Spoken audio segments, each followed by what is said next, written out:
One of the main problems that I see people struggle with in side control is when he gets an underhook. Because when he has the underhook, he can bridge, and as soon as he goes to his side, the side control is gone. As soon as I feel the underhook, I throw myself backwards and squeeze his forearm to his hip.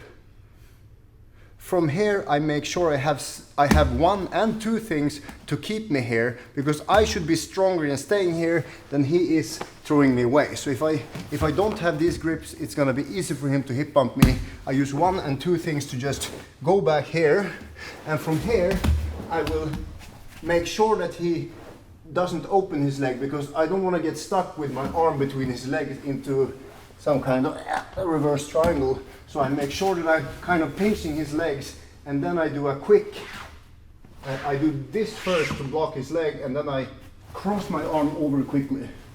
And if I do this correctly, if he gets the underhook, I'm stopping him here, throwing myself back.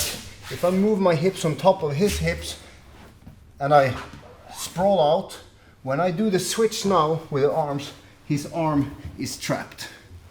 Okay, and when his arm is trapped, I have a lot of time to separate the other elbow. Now his arm is out, but that's no problem, because when I do the switch from the neck to this one and do the windshield wiper, it is very easy for me to, I usually always grab the belt here or the pants, but from here, this hand is stopping him from hip escaping. So he's trying to hip escape. He can't really do it when I follow him at base. I'm always, just like in guard passing, I'm controlling the thigh so that he cannot have the thigh here. I'm trying to keep his knee on top of his sacrum. So from here, switching to a Kimura is extremely straightforward. Quickly, one more time. We are in side control. He's getting the underhook. I immediately stop, throw myself backwards on top of his underhook so that he doesn't have access to his biceps power. I roll back so that the hips is on top of his hips. I sprawl out, change the grip here, try to separate his elbow maybe with the butt, maybe with the knee, switching here. When his hands comes in front of me, I will be able to fight this hand with my shoulder and my head. I don't need a hand to do it. I am going to fight this one, maybe use the knee on the throat, until I get this arm and I get the Kimura. From here, stepping up into Kimuras is very straightforward. A couple of attacks I do here. If I have the foot in the ground, I would try to lift his elbow as high as possible before I start turning. If the hand is stuck, I would instead put my thigh behind his head, leaning forward into the James Bond choke, which I've showed a lot previously. It's basically just going down and squeezing. But a couple of new things I've learned very recently is really cool.